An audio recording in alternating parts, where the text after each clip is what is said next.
L'homme n'est pas un animal pour... Ben c'est vrai, aujourd'hui, les gens ont inventé, il y a des gens qui connaissent des relations sexuelles en public. Mais normalement, tout le monde se cache quelque part. Les gens vont dans le noir. Et donc, on ne tombe pas seul. Et lorsque seulement tu sens Satan te chercher, quelqu'un avec lequel tu vas tomber, fuis cette personne. Amen. Hein? Fuis cette personne. Ayez l'humilité de dire, je ne te côtoie plus parce que je sens ceci. Même dans les fiançailles. Tu peux être fiancé à quelqu'un. Et tu dis, pendant une semaine, nous n'allons plus nous rencontrer parce que quand je suis avec toi, j'ai des mauvaises pensées et des mauvais désirs. Ce n'est pas que vous rompez le fiançailles, mais pendant un temps, vous ne vous côtoyez plus parce que vous sentez l'impatience. Un homme fort est un homme qui reconnaît ses faiblesses. Mais les hommes faibles vont en guerre alors qu'ils sont faibles. Bien-aimé, bien-aimé. Il est temps que tu puisses prendre une décision. Te séparer de quelqu'un qui est trop proche de toi et qui t'amène dans l'impudicité. Tu peux prendre une décision ici, plus jamais, et tu pleures. Mais quand cette personne viendra dans la chambre, et vous mettez des douces musiques, même les douces musiques de Dieu, des gens qui tombent dans l'impudicité avec « à jamais tu seras ». Ah oui, on connaît ça, Tout est slow, surtout si c'est en anglais. Tu n'entends rien, tu penses que c'est Beyoncé qui chante. Alléluia. Va dire à ce garçon que c'est fini.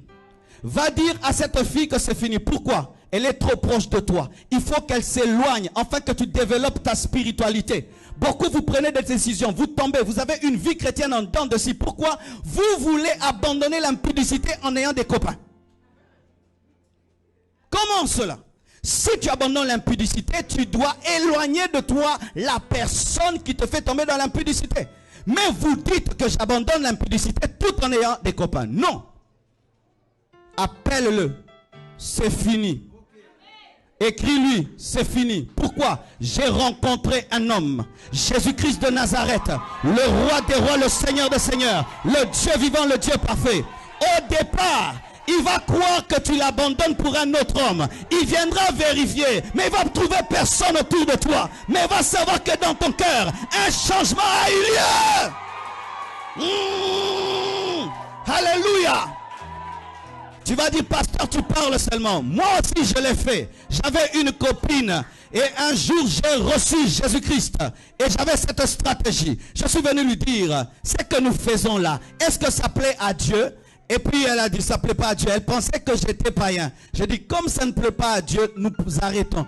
Oh, elle m'a collé sur la route.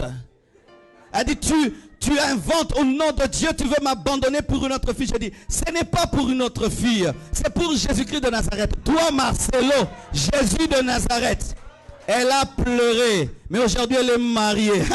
Elle a pleuré, aujourd'hui elle est mariée. Laisse ce garçon pleurer, c'est un pasteur. Il n'arrive pas à répondre à son appel à cause de toi. Laisse cette fille partir. Elle n'arrive pas à répondre à son appel parce que tu es là. Libère-la, qu'elle pleure et qu'elle pleure encore. Mais elle se réjouira au ciel et elle te dira, tu étais un homme. Oh, dites Amen. Allez vous séparer de vos chéris. Même s'il t'a donné une voiture, même s'il t'a donné une maison, même si cette fille t'habille, vaut mieux être pauvre avec Jésus qu'avoir beaucoup de biens sans lui. Et des fois, dans ce domaine de fuir l'impudicité, il faut rendre certains cadeaux.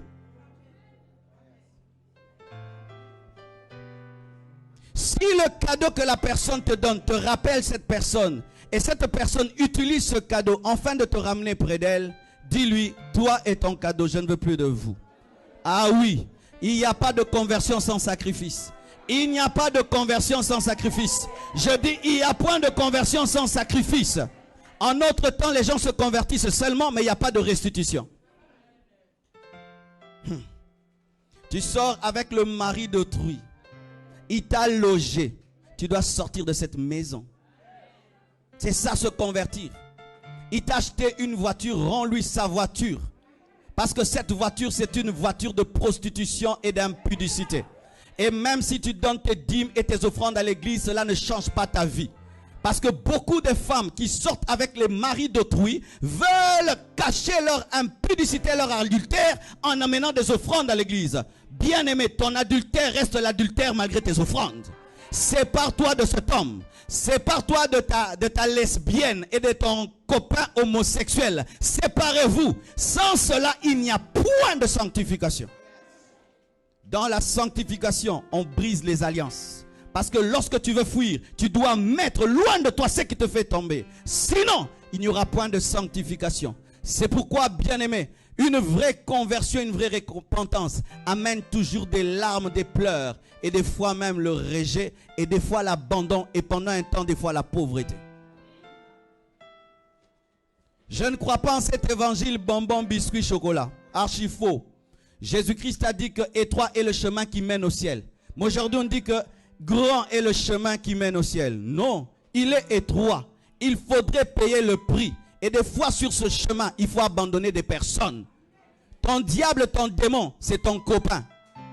Tu cherches le diable, il est en Gucci. Ton diable sent très bon. C'est cette jolie fille-là qui parle bien. C'est ce beau garçon-là qui est éloquent. C'est lui, Satan. Satan ne viendra pas dans ta vie avec une corne, avec une queue et te dire je vais t'amener en enfer. Il va utiliser un homme à ton goût, une femme à ton goût. Et c'est très dangereux lorsque le diable connaît ton goût.